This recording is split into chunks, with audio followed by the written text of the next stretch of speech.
Actually मैं घर पे था नहीं कल तो, और रात में बाहर कहाँ ही मैं वीडियो बनाऊं, तो अपडेट कल नहीं आ पाया आप लोगों के पास।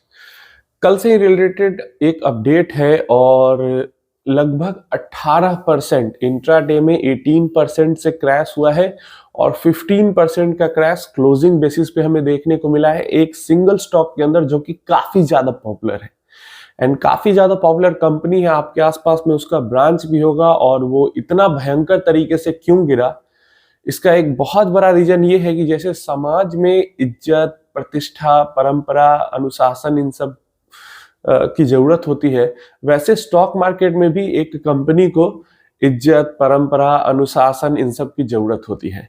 और कोई कंपनी इस चीज को नहीं फॉलो करती है तो इस तरीके का हाल उसका होता है। कोई टाटा ग्रुप की कंपनी होती तो इस तरीके की गिरावट नहीं होती। इवन रिलायंस ग्रुप की भी कोई कंपनी होती तो इस तरीके की गिरावट नहीं होती। इन्फोसिस वगैरह इन सब को लेकर भी चीजें होती हैं, लेकिन इस तरीके की गिरावट नहीं होती है। 15%, 18% का सिंगल डे क्रैश एक इतनी पॉपुलर बड़ी मार्केट कैप वाली कंपनी, जिसका मार्केट कैप 22-25 हजार करोड़ रुपए है, बड़ी बात है। हम बात कर रहे हैं आईआईएफएल के बारे में। आईआईएफएल का जो स्टॉक है वो कल भयंकर तरीके से गिरा है, बावजूद इसके कि Q3 की अर्निंग्स उसकी बहुत जबरदस्त, बहुत शानदार रही। ईयर ऑन ईयर मामले में भी और क्वार्टर एंड क्वार्टर मामले में भी अर्निंग्स बहुत जबरदस्त शानदार रही, लेकिन एक न्यूज आई और स्टॉक धराशायी हो गया। न्यूज क्या निकल के आई हमारे पास? न्यूज ये निकल के आई कि इनकम टैक्स का नोटिस आया है आईआईएफएल के पास।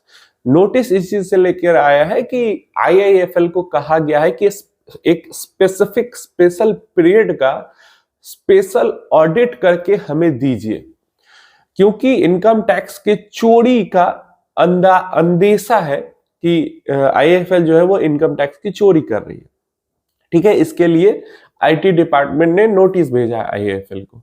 इसके अलावा बिहार और गुजरात, इन दो जगह से जीएसटी का भी नोटिस इनको भेजा गया है, जो कि कहा गया है, ये जो डिपार्टमेंट है बिहार और गुजरात के, इनका कहना है कि इन्होंने जो इंटरेस्ट पे, टैक्स पे जो छूट लिया है वो सही नहीं है और लगभग 13.5 करोड़ रुपए का जीएसटी का नोटिस इनको भेजा गया हुआ है।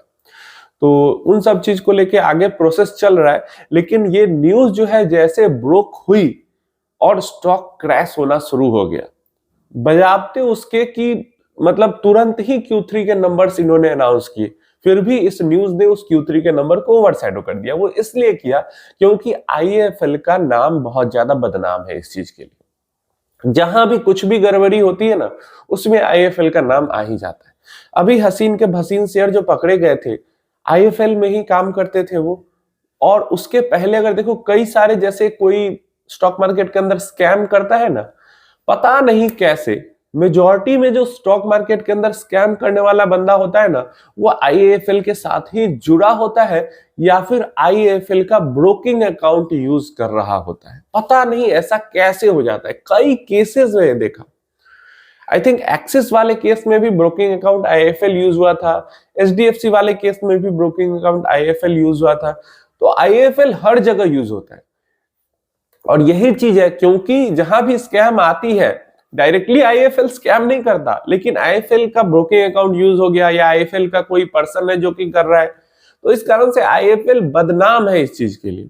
और अगर आपकी इज्जत नहीं है, आप है बदनाम, और आपके ऊपर किसी तरीके का इल्जाम लगता है, तो ऑटोमेटिक लोग बिलीव कर लेते हैं कि जरूर इसने कुछ ना कुछ घपला किया है। और यही आईआईएफएल के साथ कल के डेट में हुआ और स्टॉक उनका इंट्राडे में 18% तक, क्लोजिंग बेसिस में 15% तक क्रैश कर गया। तो इस तरीके के स्टॉक के साथ अगर आप जुड़े हुए हैं, मतलब इन्वेस्टमेंट है, तो बिल्कुल भी इन माय ओपिनियन, अगर मैनेजमेंट पे भरोसा नहीं है, कंपनी पे भरोसा नहीं है, तो बाकी सब चीज जाए बाहर में, हमें वैसी कंपनी से दूर रहना चाहिए। किसी तरीके का स्टॉक का रिकमेंडेशन मैं नहीं दे रहा हूं, ये वीडियो बस रिसर्च, एनालिसिस, इंफॉर्मेशन पर्पस के लिए मैंने बनाई है।